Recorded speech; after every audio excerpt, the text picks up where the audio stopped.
അങ്ങനെ നമ്മുടെ കുറോമി dress make ഓവറിൻ്റെ give അവേൻ്റെ വിന്നറിനെ നമ്മൾ അനൗൺസ് ചെയ്യാൻ പോകണം. അത് മുമ്പായിട്ട് നമ്മൾ നമ്മുടെ വിന്നറിന് കൊടുക്കുന്ന ഗിഫ്റ്റുകൾ എന്തൊക്കെയാണെന്ന് കാണാം. ആദ്യം തന്നെ ഞാൻ തന്നെ ക്രോഷറ്റ് ചെയ്തെടുത്തിട്ടുള്ള ഈ കാണുന്ന ഹാർട്ട് ഷേപ്പിലുള്ള ഒരു കീ ചെയിൻ ആണ് കേട്ടോ. ജസ്റ്റ് ഒന്ന് ക്രോഷറ്റ് ചെയ്തെടുത്തിട്ടേ ഉള്ളൂ, നന്നായിട്ട് ഫിക്സ് ചെയ്തിട്ടൊന്നുമില്ല. അപ്പോൾ വീഡിയോയിൽ കാണിക്കാൻ വേണ്ടിയിട്ട് പെട്ടെന്ന് കാണിക്കുകയാണ് കേട്ടോ. നെക്സ്റ്റ് ഐറ്റം എന്ന് പറയുന്നത് നിങ്ങളുടെ എല്ലാവരുടെയും ഫേവറേറ്റ് ആയിട്ടുള്ള നമ്മുടെ കവായി സ്റ്റിക്കർ സെറ്റാണ് കേട്ടോ. അപ്പോൾ ഞാൻ റീസെൻ്റ്ലി ഇപ്പോൾ നമ്മൾ നടത്തിയിട്ടുള്ള ഗിവ് അവേയിലൊക്കെ ഈ ഒരു സ്റ്റിക്കർ സെറ്റ് ഞാൻ ഗിഫ്റ്റായിട്ട് കൊടുത്തിട്ടുണ്ട്. ആൻഡ് ഞാൻ മോസ്റ്റ്ലി എല്ലാവർക്കും ഗിഫ്റ്റ് ചെയ്യുന്ന വേറൊരു ഐറ്റമാണ് ഈ കാണുന്ന ഒരു ഐക്യേൻ്റെ ഫോട്ടോ ഫ്രെയിം. ഇത് നിങ്ങൾക്ക് എല്ലാവർക്കും വളരെയധികം യൂസ്ഫുൾ ആവുന്നു എന്നുള്ളതിനെ കൊണ്ടാണ് ഞാനിത് ഇങ്ങനെ തന്നെ തരുന്നത്. ഇതിൽ പ്രത്യേകിച്ച് ഞാൻ വേറെ ഒന്നും ചെയ്തിട്ടൊന്നുമില്ല കേട്ടോ.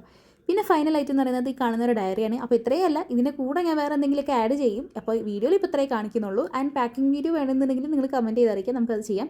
ആൻഡ് ഇനി നമ്മുടെ വിന്നർ ഈ അക്കൗണ്ടാണ് നമ്മുടെ വിന്നർ ആയിട്ടുള്ളത്. അപ്പോൾ ഇയാളെ നമ്മൾ വേഗം കോൺടാക്ട് ചെയ്യാൻ 3 ദിവസത്തിനുള്ളിൽ കോൺടാക്ട് ചെയ്തിട്ടില്ലെങ്കിൽ നമ്മൾ നെക്സ്റ്റ് വിന്നർ സെലക്ട് ചെയ്യാനായിരിക്കും. അപ്പോൾ ഇമെയിൽ ഐ ഡിയും ഇൻസ്റ്റാഗ്രാമിൻ്റെ ഐ ഡിയും ഞാൻ കമൻറ്റ് ബോക്സിൽ പിൻ ചെയ്ത് കൊടുക്കുന്നുണ്ട്, ചെക്ക് ചെയ്ത് നോക്കുക.